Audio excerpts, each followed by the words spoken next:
Welcome to Against My Better Judgment, the podcast where two friends, I'm Tamara Golden. and I'm Dannelle Whiteside, tell the truth, share the lessons, and laugh about the moments we knew better but did it anyway. And every week we will come to you with those I cannot believe that happened type moment. And ends with wondering why nobody stopped us. Good one. So today's episode is one of those stories. This week we're going to talk about the time when we took a mission trip. So let's get into it, Dannelle. All right, so we didn't take a mission trip together. We took different mission trips. So the mission trip that I took was to Haiti. Haiti. No, I didn't. Haiti. Haiti. Haiti. Haiti. Haiti. All right, Haiti. Yes. So I took a mission trip in 2010 to Haiti. Through what? It was, goodness gracious. Why did you ask me that? Well, it's, you know those questions that you're supposed to know the answer to? You are. Like, that would be one of those. But anyway, yes. And I feel so bad because I remember the man, his name, Hope in the Light Ministries. Thank you, Brain. Hope in the Light Ministries. Okay. And so basically what happened was, you know, that earthquake that happened in 2010. Absolutely. Early, like, I think it was like January 2010. Yes. That devastated Haiti. I would see all of the... Was it an earthquake or a tsunami? It was an earthquake. Okay. So I saw all the devastation. And so I sent a message out to my friends. It was like 20 something people. I might even send it to you. I didn't get it. Okay. And I said, hey, I feel like we can do something. And so I want to go on a mission trip. And so enough people said yes. And so we set about planning this opportunity. So we went in December, like right after Christmas. Okay. And it was an incredible experience. Okay. I mean, the people of Haiti are just so, at least the people that we encountered, just had such beautiful spirits. And I remember we went to this really, really remote village. And before I went, I was able to collect toiletries to bring. And I'm laughing. This is inappropriate. I shouldn't, that's an inappropriate place to laugh. But I was just thinking about all the stuff that we had to pack and just anyway, we'll get there. Because I mean, to bring toiletries to Haiti, it's kind of funny in and of itself since, you don't flush. But go ahead. You don't. That's one thing. Yeah.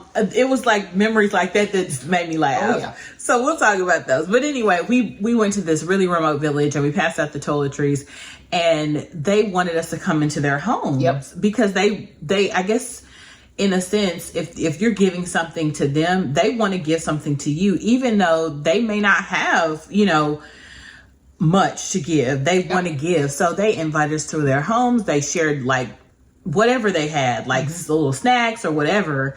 And it was just such a beautiful, like bountiful experience. Like you could just, to be surrounded in a place where you have everything, but then you don't feel joy, but then you're in a place where people have much of nothing and their joy is overflowing. It's kind of crazy. It feels like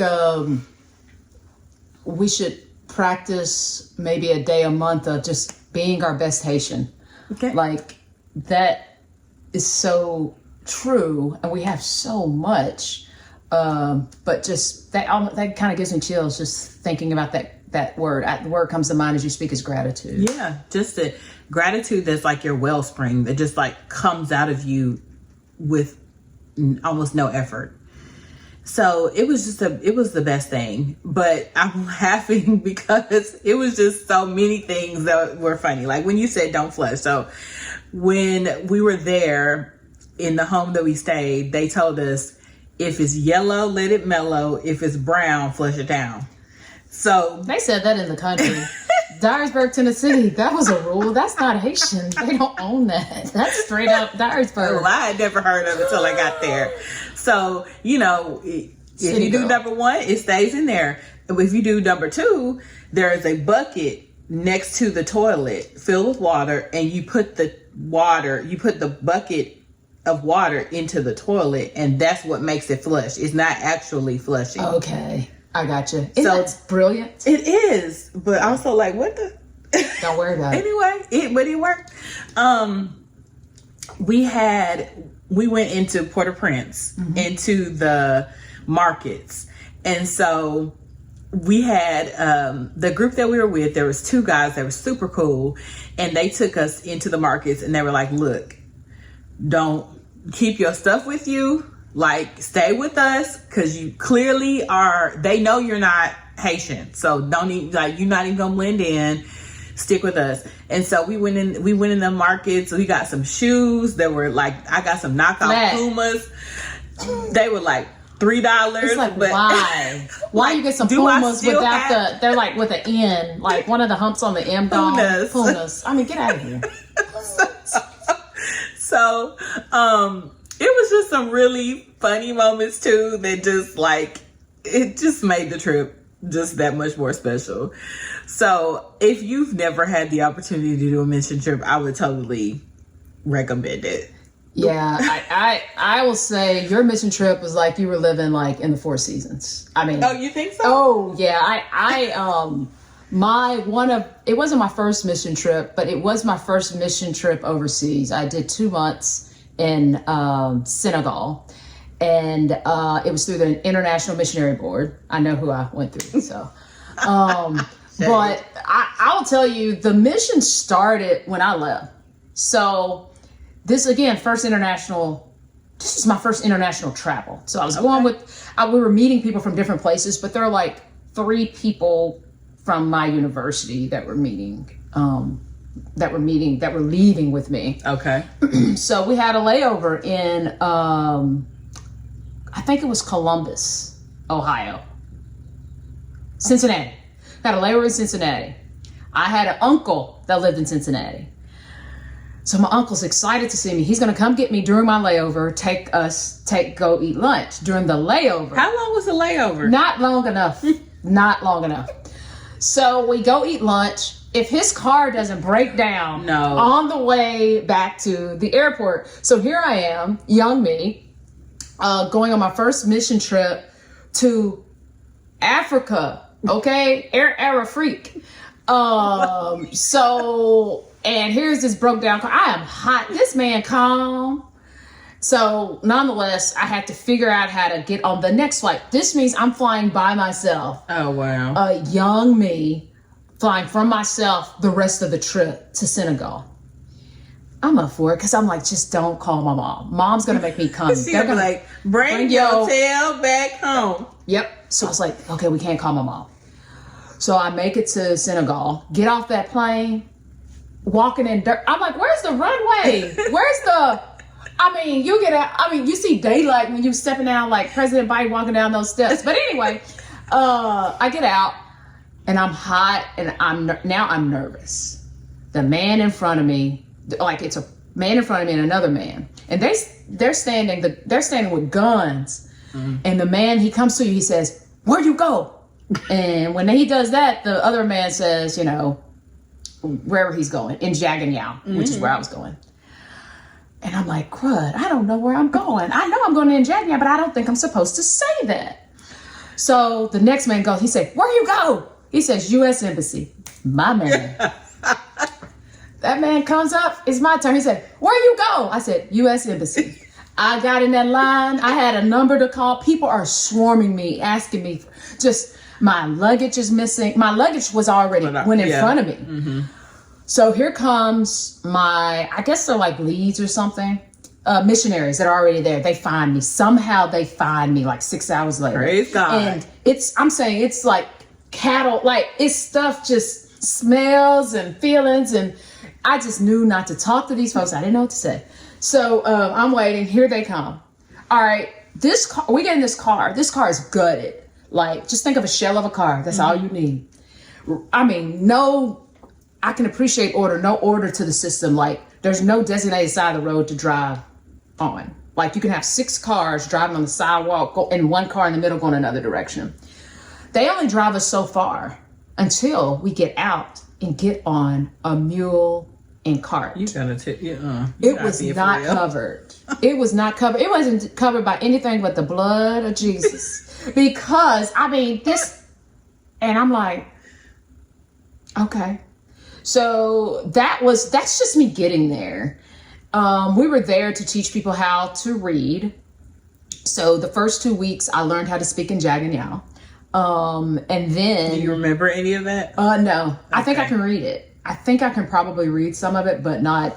And so we taught people to read using comic strips. Okay. But they were Bible stories though, because, I went to a Bible college. And so, we used Bible studies, comic strips to teach people how to read. And if you learn how to read, you get a prize, like you'll get a cassette tape.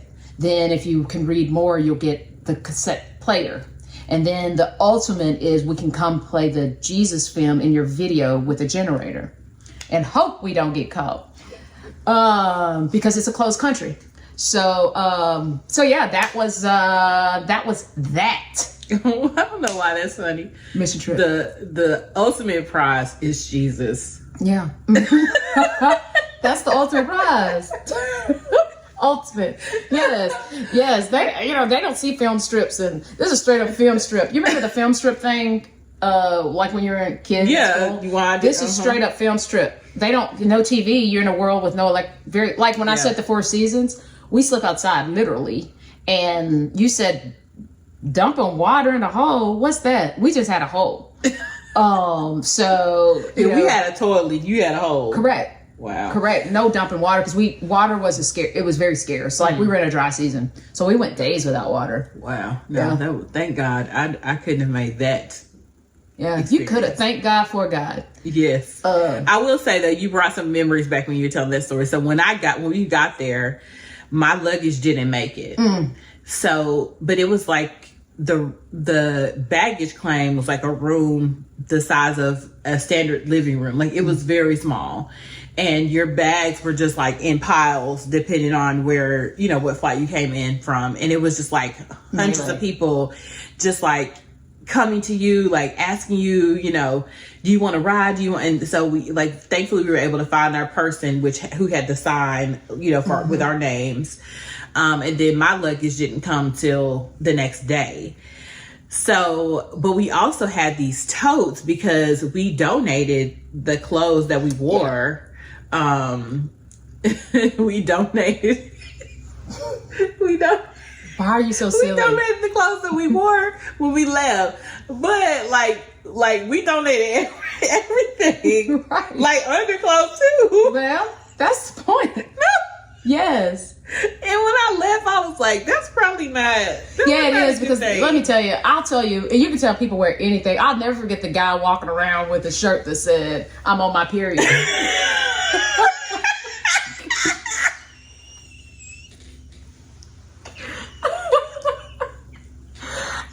I was like, y'all, look at your shirt. I mean, he was so happy. He was so happy. I'm like, baby. That is not your shirt. Give it up. He's like, it said like, warning, I'm on my period. It was like yellow with black writing.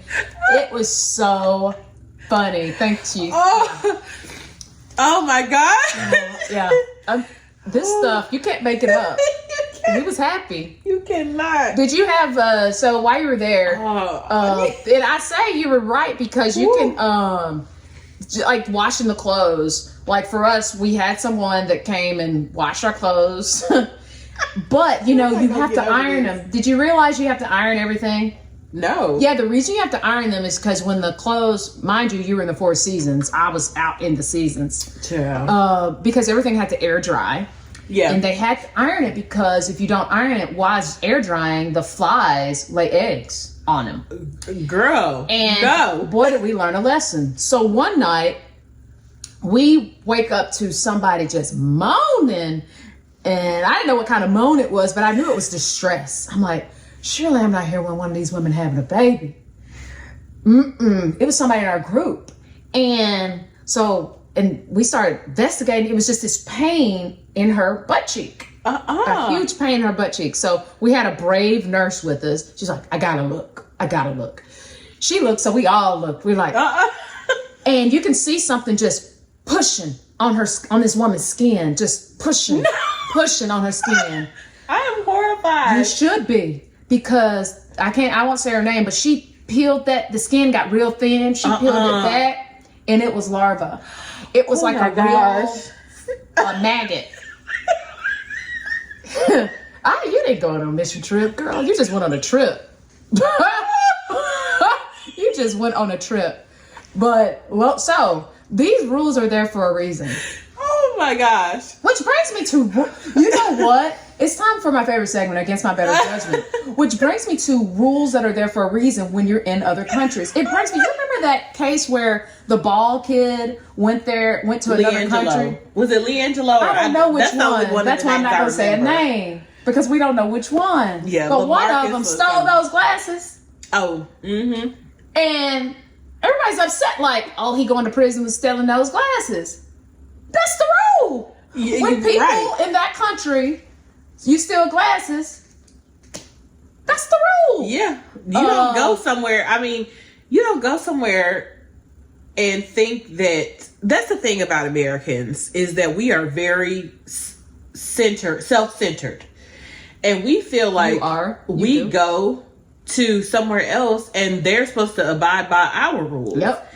And that's just not how this works. China doesn't do it. I'm telling you right now.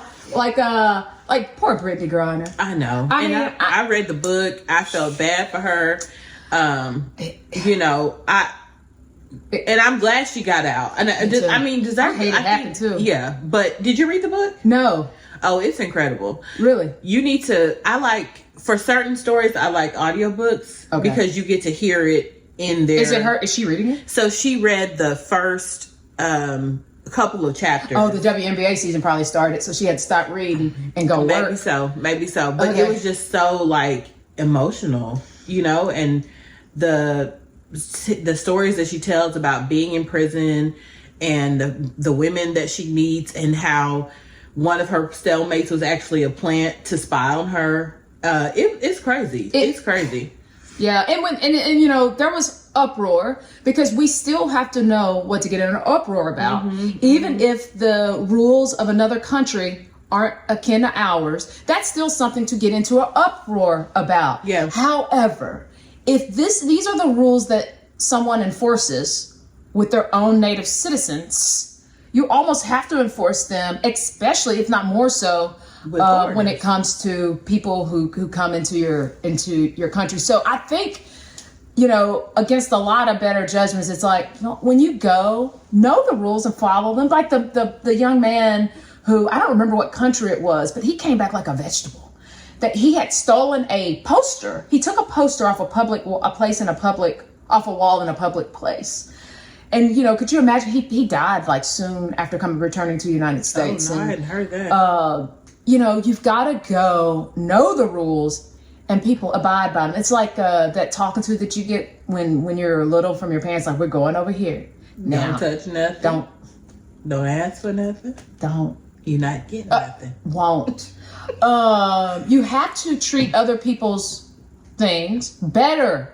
For sure. Better than you treat your own. So, against their better judgment. They go over there thinking that they just can be how they are at home, and it's just a whole different set of rules. Yeah. I think if Johnny Cochran was doing this, he'd say, if you go, you better know. Yeah.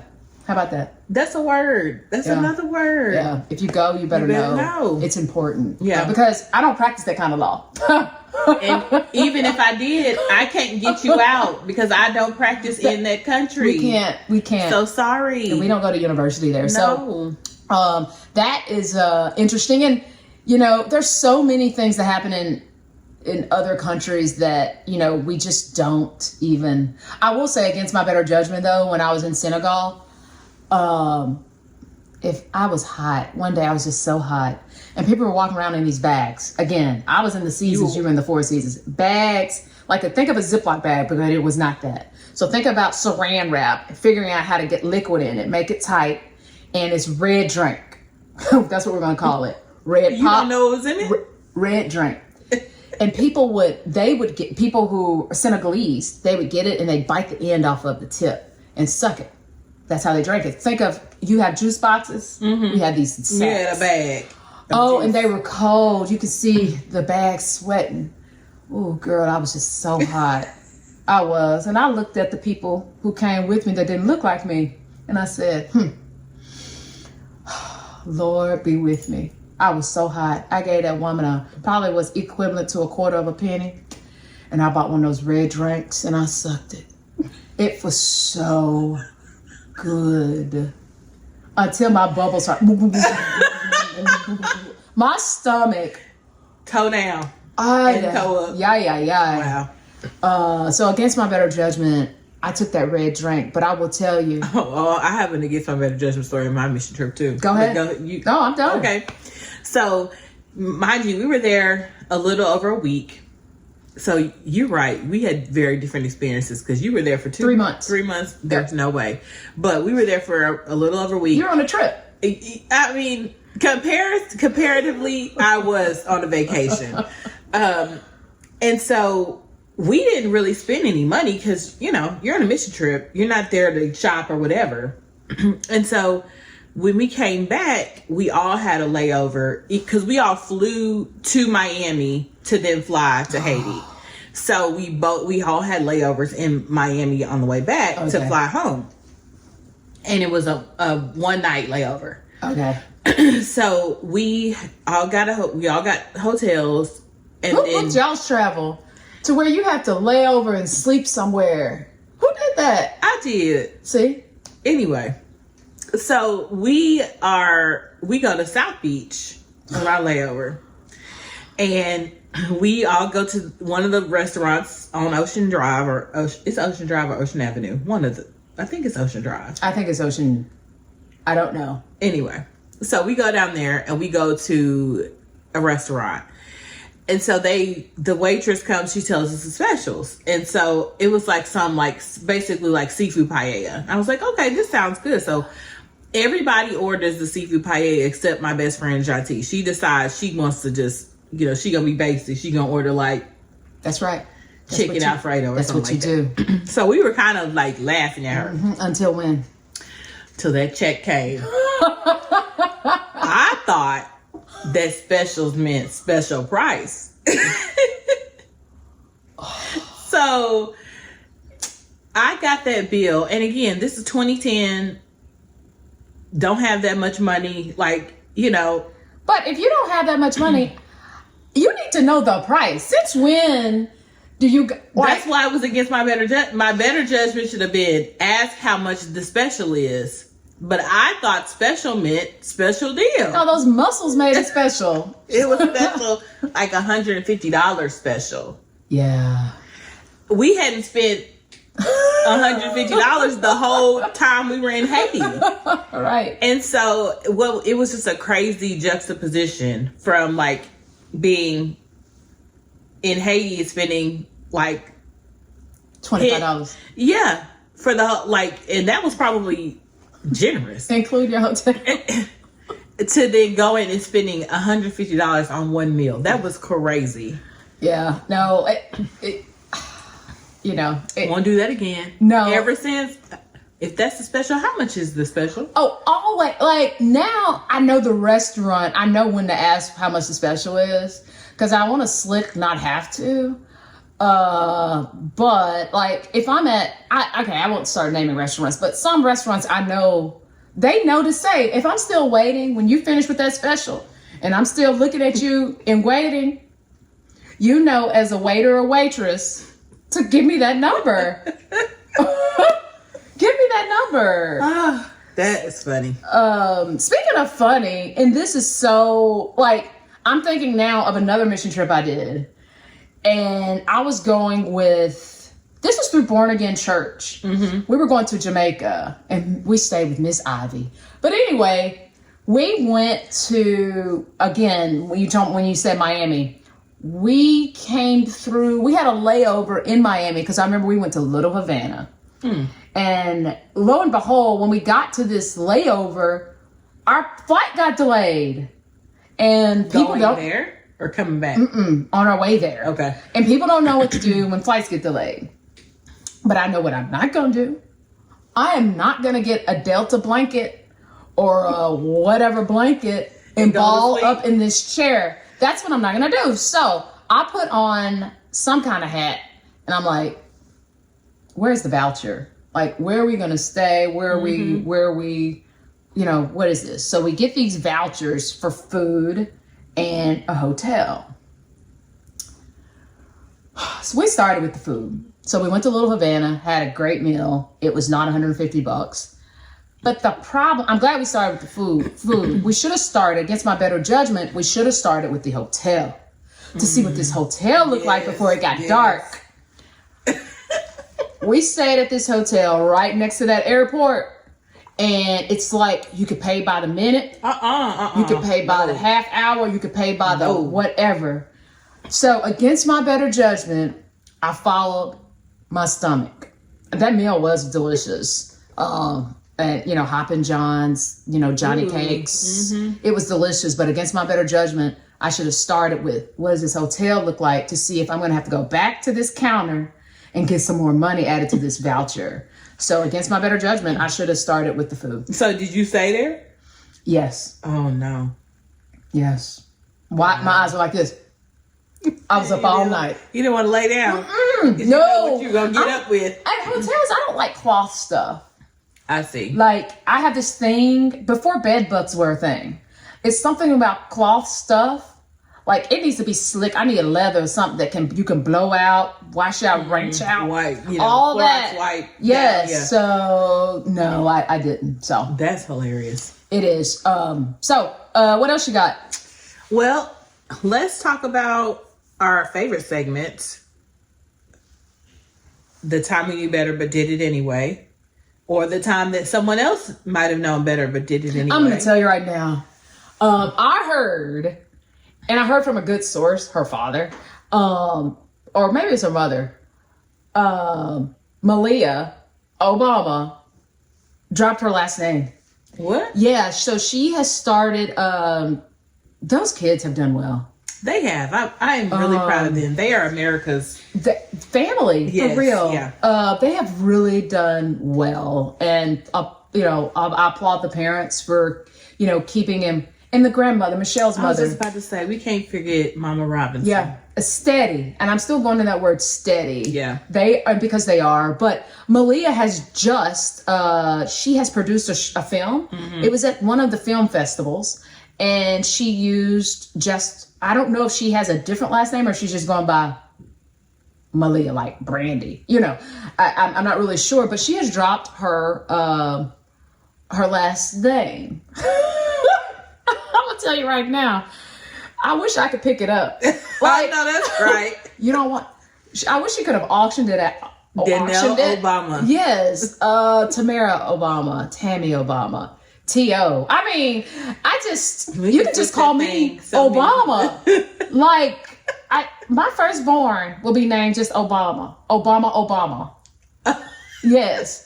So she dropped her last name, and I get it. So I'm going to start with, I get it. Because I don't have to get it, I'm going to go with, give me a break. Like, there's so many things with the last name. Like, you know, you have some people that value their last name so much that when they get married, they keep their last name. Like, I kept a form of it. So my name was Dannelle Walker. And when I got married, well, my name was Dannelle Felicia Walker. My middle name, Felicia, is from my mom. Her middle name is also Felicia. Okay. And then my dad passed away when I was a senior in college.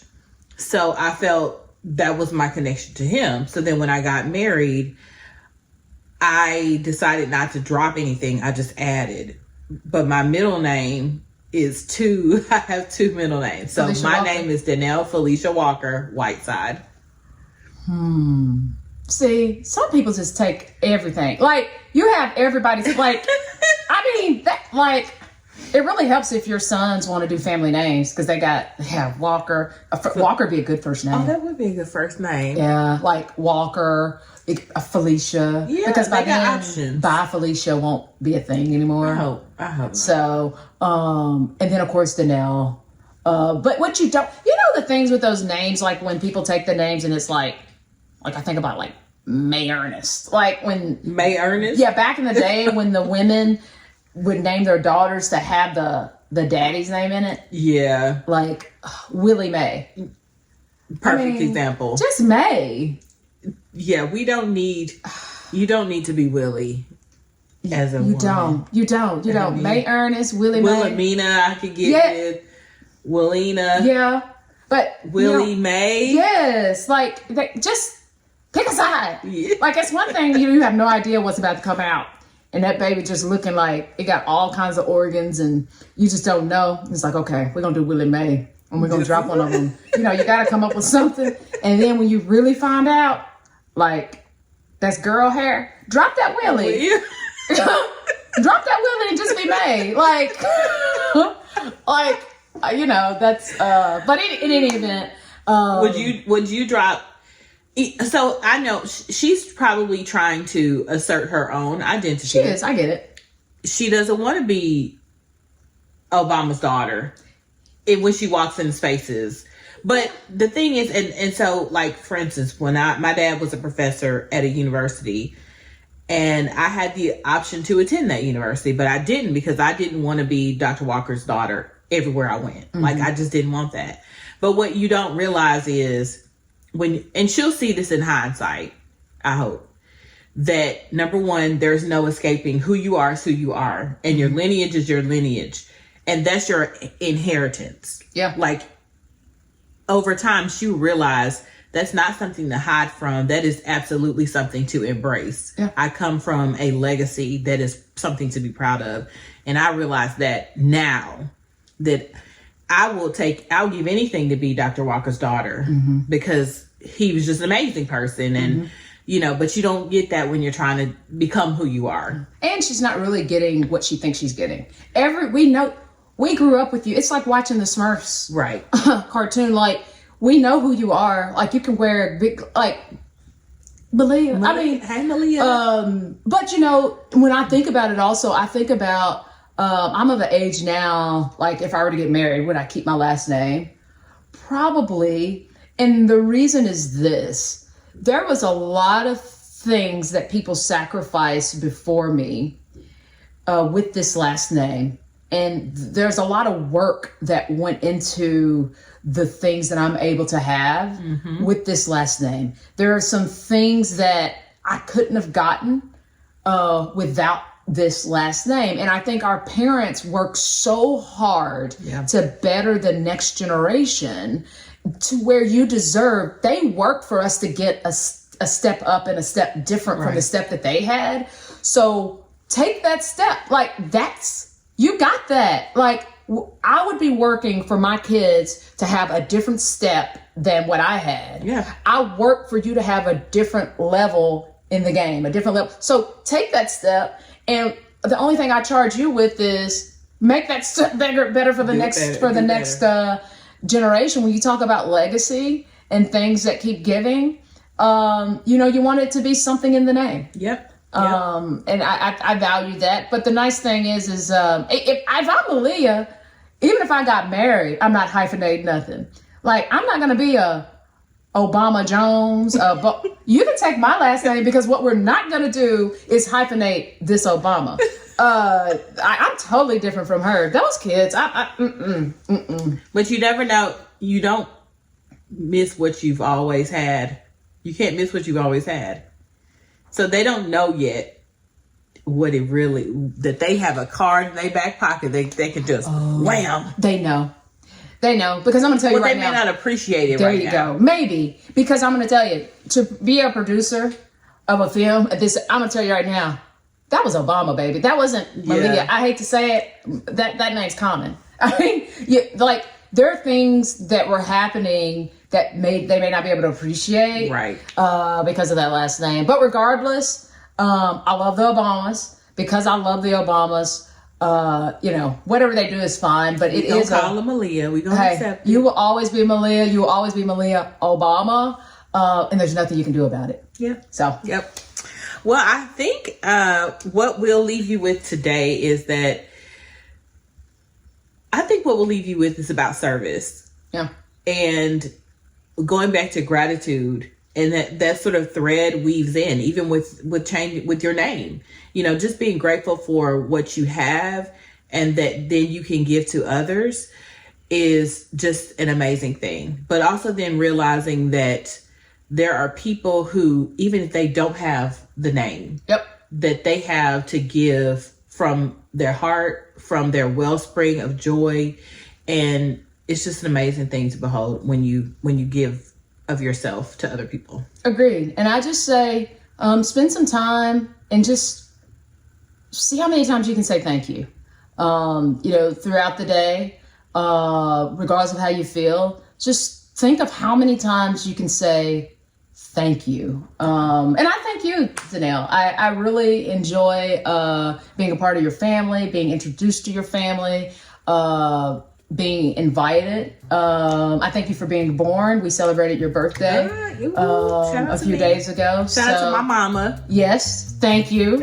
To everyone, thank you, the viewers. As we wrap up today, I just want to say, just thank you. Thank you for joining us on this journey. Make sure you follow the show, send it to friends, spread the word that we over here laughing, y'all. We having a good time.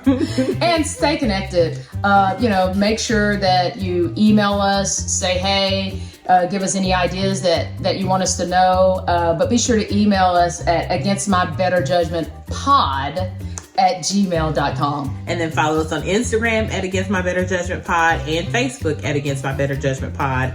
And if you got your own that time win story, we would love to hear about it. So absolutely. And every week we're just so glad that you joined us, and we look forward to seeing you next week. See ya.